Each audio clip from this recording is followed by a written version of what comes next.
Hey, so I thought I'd talk a little bit today about my first league match. Now this is the UPA's statistics for their matches. I'm playing a 9-ball league. Uh, I don't normally play leagues, so I had no starting speed. They started me out as a 7, and in my match, I played against a 9. Um, so I want to talk a little bit about the UPA League because I really like this league, and I think that the 9-ball is much. Uh, I think that the way that they score and play 9-ball is a lot fairer than what the APA does. Um, so first of all, the UPA is the it's the United Professional Players Association League. Um, it is not only professionals; it's amateurs as well. If you don't have a league in your area and you want to start one, you can contact them. It's upatour.com, and you can get in touch with them. It's run by Frank Alvarez, who is a pro player from the same period that I was playing on the tour. Um, and the UPA does have the option. It has both sides. It has the amateur and the pros. So it has it has professional sanctioning, and it also has the amateur league. So this is the amateur league. I am in no way ready to go back on tour, as you've seen from some of my videos. I've got a long way to go before I'm comfortable going that way. But I thought I'd take some time and talk about my first night of this league uh, because there are some things in here that may help out some players who aren't or who are at any level and playing against somebody who is better than them. So I will tell you right now, the guy that I played against, he's a UPA 9. Now, in UPA, the rankings go up to 10. If you are a professional player, your ranking is a 10. He was a 9, and as you can see from the screen, I'm a 7. And this was my first match, so it's the first recording. I had no statistics before this match, so these are all based on this. Now, in the UPA, it is an alternating break format. The lower handicap gets first break, and the scores are based on games, uh, not on balls. So it's not a ball score like APA is. It's simply games, and the way they handicap is by games. So me being a 7, him being a 9, I had to win 4 games. He had to win 5 games, and I got first break. So I knew going into this match that as a 9, he was going to be a more consistent ball pocketer than I was. There was no doubt in my mind about it. I'm still too inconsistent. So from the very beginning, my goal was strategy. It was, I'm going to play to frustrate him because most 9 and 10 ranked players now are purely about break and run the balls, get out. Um, and so when they're held up and put in positions where they can't run out, they tend to get frustrated. And that was my goal going into this, was to somewhat frustrate him by playing a lot of safeties and uh, forcing him out of his game. I knew that if we got into a shootout, he was going to win. I'm just too inconsistent. We played on 8-foot tables with Simona's 860, and the pockets were the same size as mine are on my table. So we're going to talk about how the match went down and how I was able to win these games. Uh, 3 of them I outright won. One of them he made a mistake on missing a shot. Um, but we're going to talk about this and how it all happened and how the the decisions that I made that resulted in me winning each of these games. So in doing this, what I'm hoping to do is to help players think about the game in a little bit different way.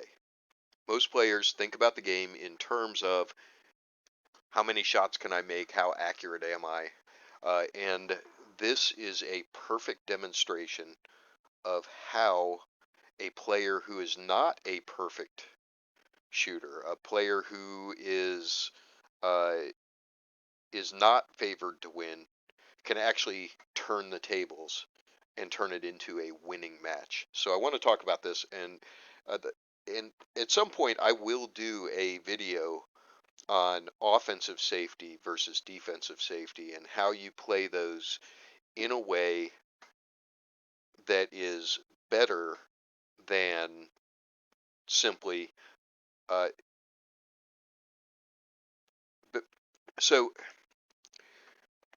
when you listen to matches, especially if you're watching matches streamed on YouTube, you'll often hear the commentators talk about safeties in terms of distance being the most important thing, forcing them to hit a rail to be the second most important thing, and having balls in the way as the third most important thing.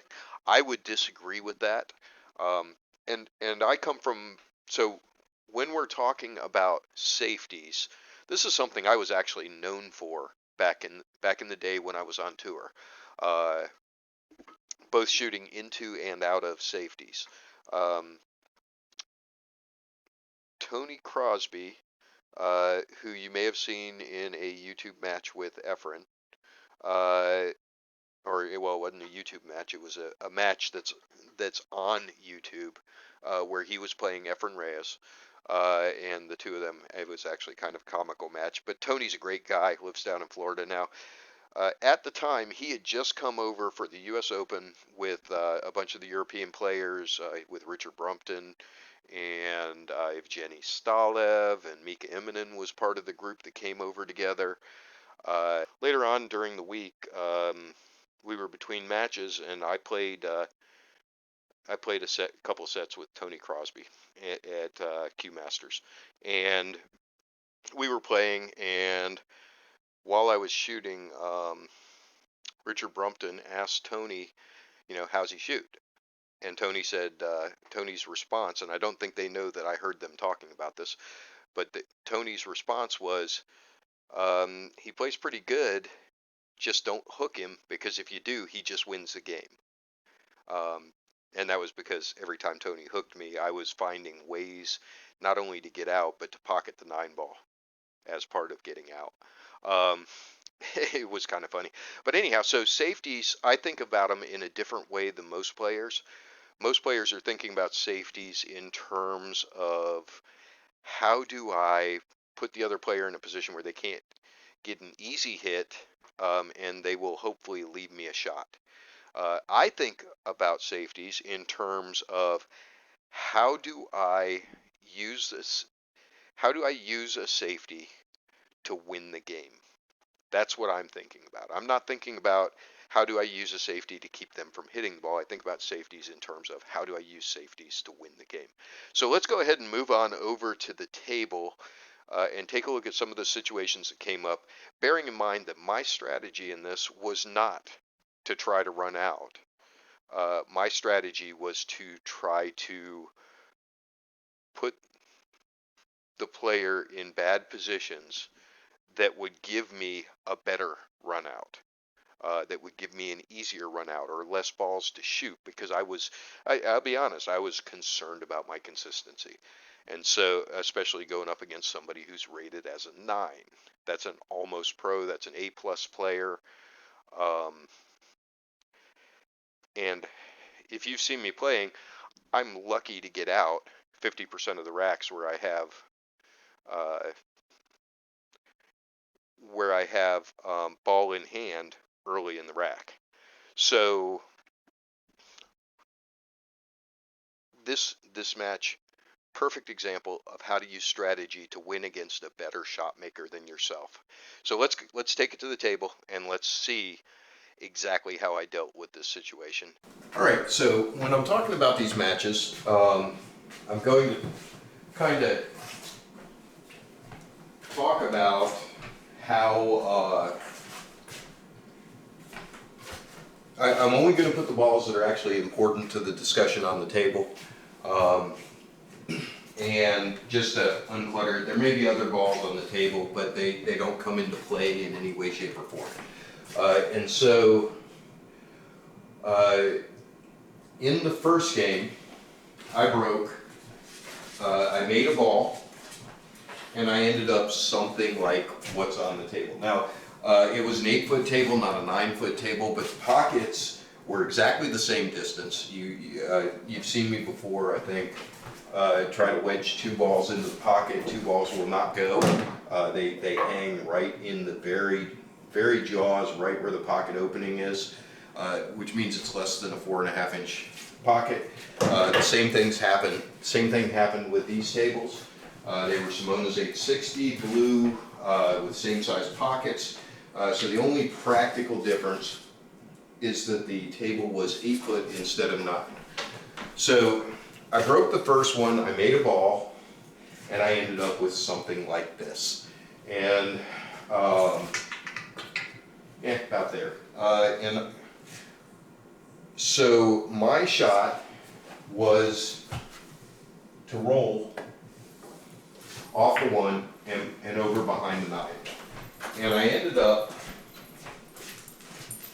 here, and the 1 was up here where it was kind of, it was obscured, you had to kick at it, and so he did, and he kicked at it.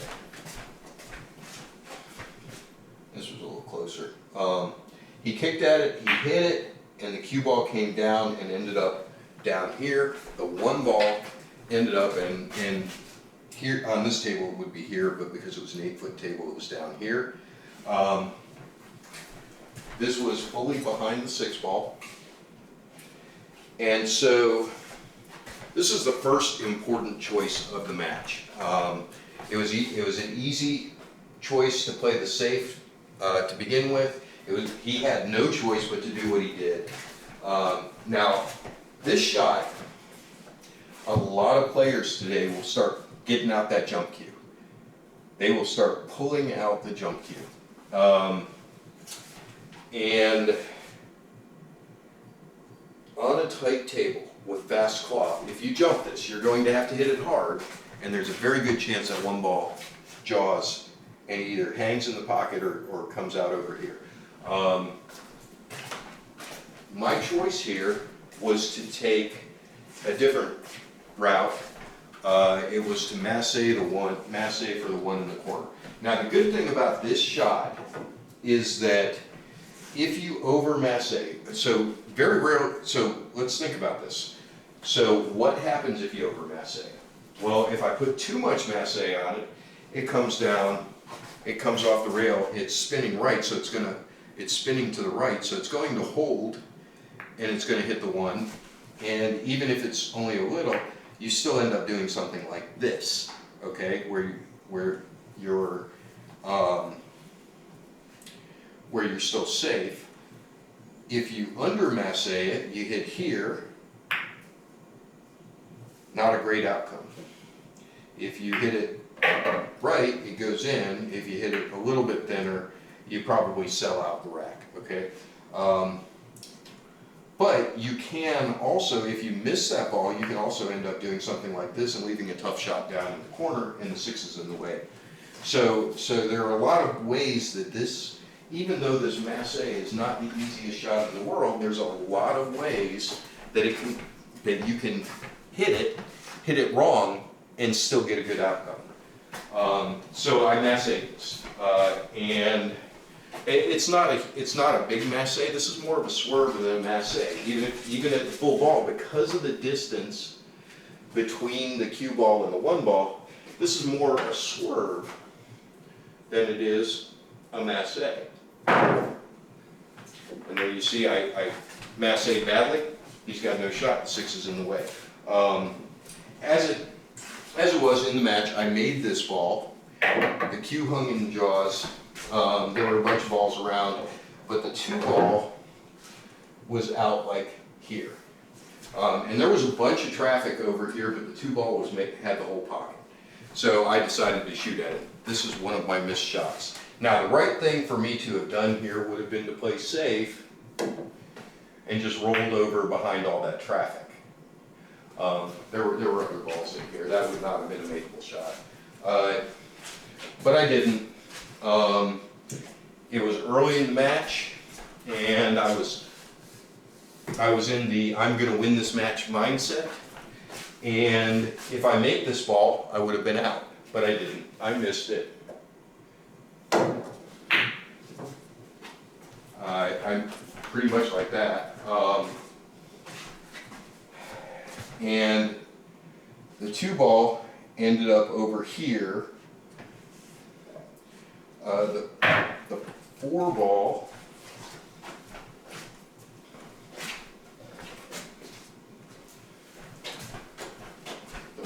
and the 9 ball ended up frozen like this. The 2 ball was not on the rail, it was a little bit off. And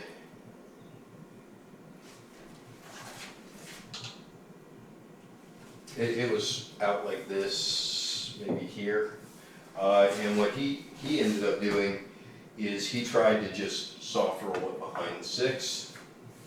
And this was his intent, but he didn't get there. He came out and the cue ball leaked out and left me something like this. What I tried to do is to come off the face of the 2 and spin behind the 9-4. Not a bad shot, but I ended up double kissing, and he had a shot like this, and he played the shot that I wanted to play. He spun the cue ball and left it over here like this.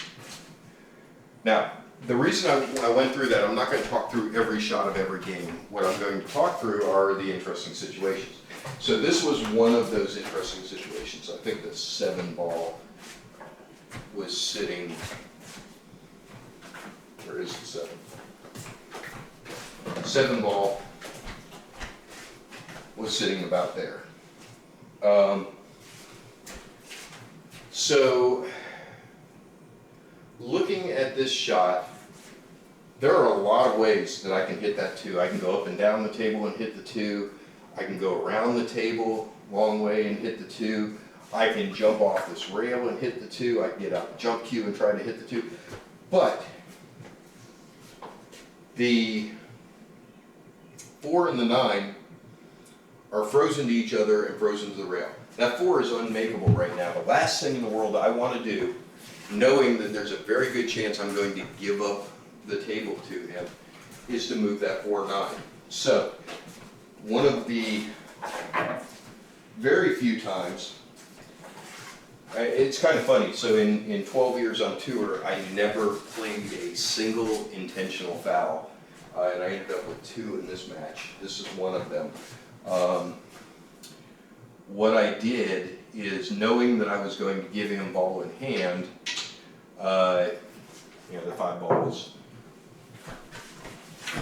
was up here. Knowing that I was going to give him ball in hand, I took the intentional foul and just took the 3 and rolled it up in the hopes that it would end up near the 5. And maybe the 5 would block the pocket or something like that. The reason I did that is because right now the 4 is unmakeable. And if he makes the 2, okay, so first of all, to make the 2 and break this out, he's going to have to put a bunch of spin on it, right? He's going to have to jack up on it in an awkward place to be able to hit it and draw back and bump the 4-9. Very awkward shot, very difficult shot, and I'm perfectly, and he's not going to get a lead on the 3 if he does that. So I had no problems giving him this table. And as it turns out, he made the 2, he broke out the 4-9, he bumped him, and then he had nothing on the 3, he tried to play safe. Trying to play safe at this distance with all the balls down here and that up there is a little wonky. The right safety is to come off the left side of the 3, go 2 rails, and back down here and leave the 3 sitting up at the top. Basically split the table. But even that's not a great save because it gives me the opportunity to play a return safety without a problem. Okay, so he missed the, he tried to play safe on the 3, he missed it, I ran him out from here. The second match, or the second game, this game was really interesting, and it's going to play a part later on. He broke the balls, he made the ball, he ran down to, he made the 1, and then he played a safe. And the 2 ball was over here. His safety didn't work out quite the way he wanted it to. It ended up with something like, what did it end up with? Oh, it ended up with something around like that, sitting up there. Okay, and I had, so I rolled the 2 to the rail and rolled behind the 7. Probably help if I actually make the hit. So I rolled up. It ended up like this, which was fine, and I just rolled, bumped the 2, and ran behind the 7. Okay. Someone's a little closer to the rail. So he was close to the rail, and he had a little piece of the 2 he could hit. But when he shot it, this had to be perfect. I mean, if you look at it, the very edge of the 2 is available, and that's it. So he tries to hit the 2. He brushes the 7 on the way in. He misses the 2. The 7 bounces off the rail like this. Okay, so he's on a foul. I've got ball in hand. I used the double kiss on the 2 to push the cue ball out and over here. So now he's got this shot, and there's very few ways to get to this. The only thing he can try is to hit across and hit it. And he tries to do that really slow so that it'll hit the 2 to the rail and the cue ball will stay right in here. Okay, so now he's on 2 fouls.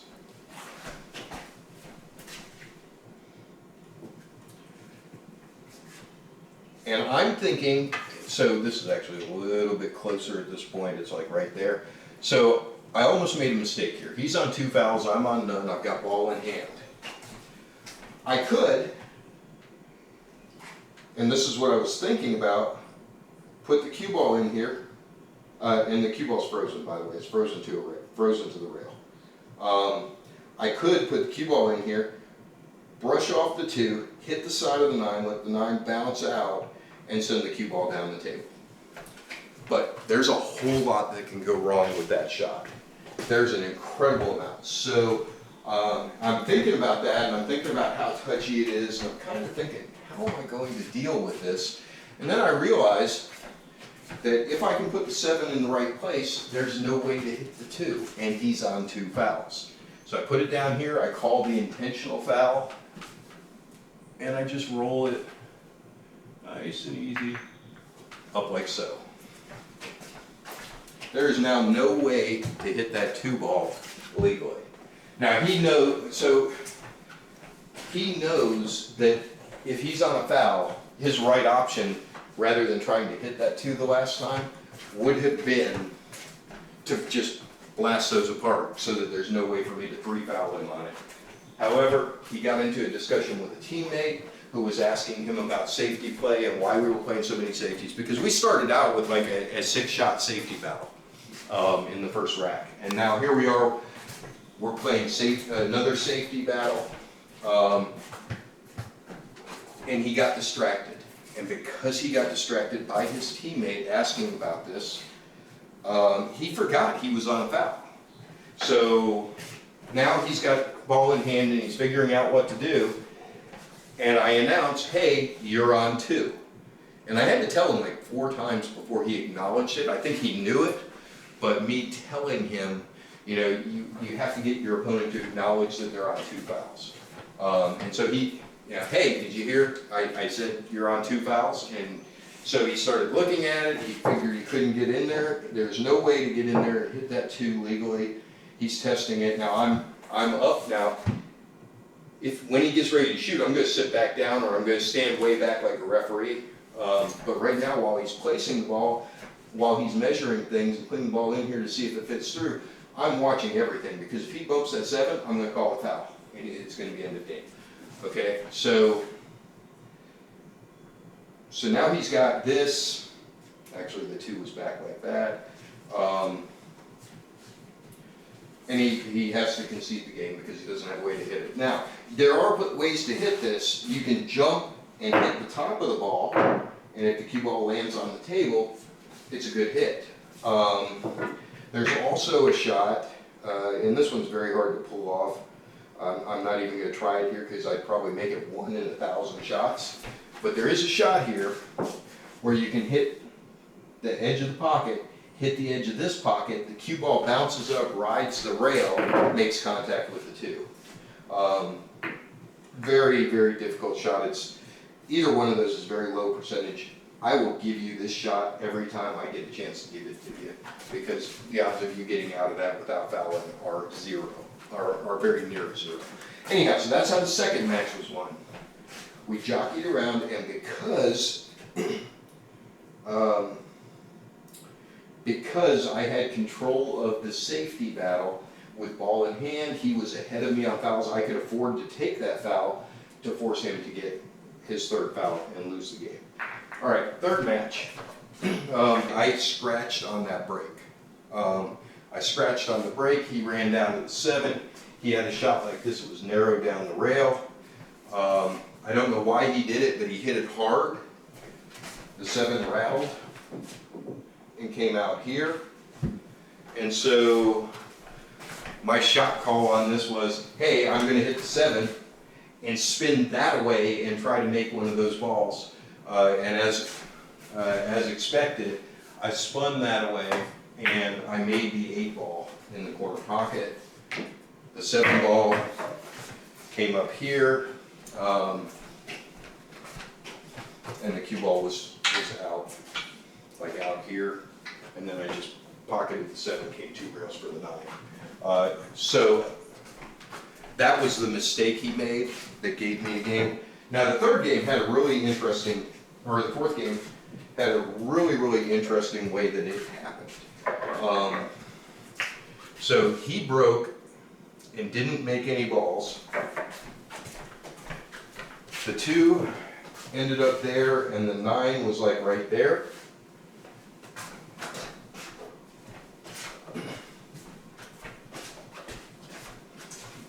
These were out here. Where's my 1 ball? Those were there. He didn't make any balls. I had something like this. There was a ball in the way of the pocket. The 6 ball was here. There was a ball here in the way of the pocket. A little bit more like this. So, looking at this, I could try for that combination down there. If I get the combination, I'm still going to have a bunch of work to do. And there were three. He didn't, like I said, he didn't make any, so the 3 and the 4 were on the table as well. 3, 4 were out, like here. It's kind of wonky where they were. So this is a table that is, if you make that combination, you win. If you miss it, you lose. And my assumption on every shot I took was that if I missed, he was going to get out. If I missed and left him a shot, he was going to get out. So the shot that I shot here was, I looked at this and I said, hey, if I can put the 1 down here and leave the cue up here, close enough to those that he can't really jump at it, then he'll look at this and he'll try to hit the 1, and if he misses, I can play the 1, stop the cue, and do the 2-9 combination. That's exactly what ended up happening. I shot the 1 ball, 3 rails, down to this end, pretty much right there. It was actually a little closer to the rail, it was like right here.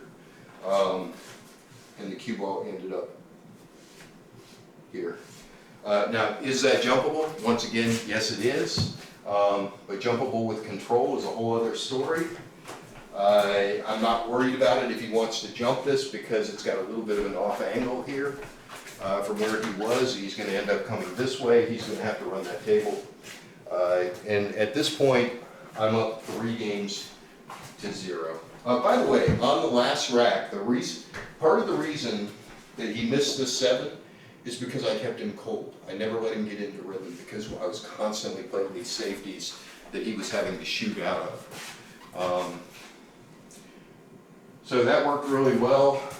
He tried to, what did he try?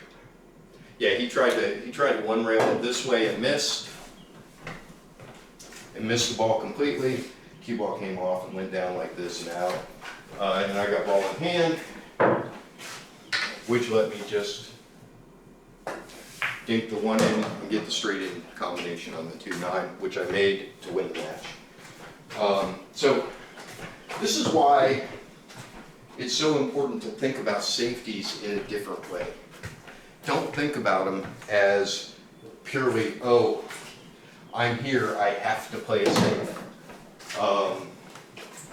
Think about it in terms of, hey, I'm 80% on, hey, I'm 90% on this shot,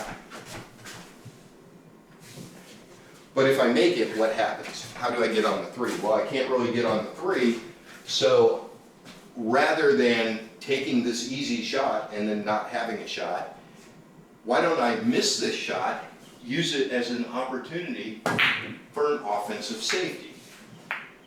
Well, we'll talk about this more when I talk about safeties and I talk about safety strategies.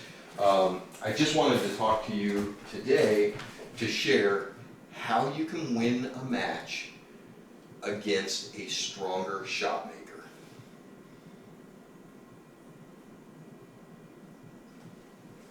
Right now, I'm not a great shot maker. I probably was over 80% on the shots I did take, but had I tried to run the table or from a break, if I had tried to break and run, that number would be much lower. I had more shots that I did not intend to make than I had shots that I intended to make. And ultimately, I won the match because I did that. All right, well with that, we'll let you go. Hope this helps you out. Please like, subscribe, ding the notifications, and we'll see you next time.